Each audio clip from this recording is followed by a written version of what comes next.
Welcome to the last breakfast. Please enjoy the video. In this video, I will show you how to make a delicious fish quesadilla. First, let's gather our essential ingredients.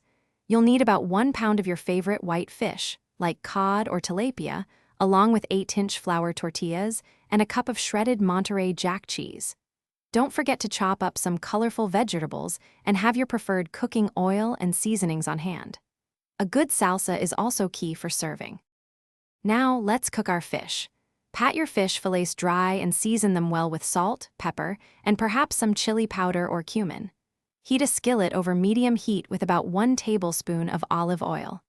Cook the fish for 3 to 4 minutes per side, or until it's opaque and flakes easily with a fork. Once cooked, transfer it to a plate and gently flake it into small, manageable pieces. It's time to assemble your quesadilla. Place 1 8-inch tortilla in your lightly oiled, preheated skillet. Sprinkle about 1/4 cup of shredded cheese over 1/2 of the tortilla. Then, add a generous portion of your flaked fish and a spoonful of your prepared vegetables.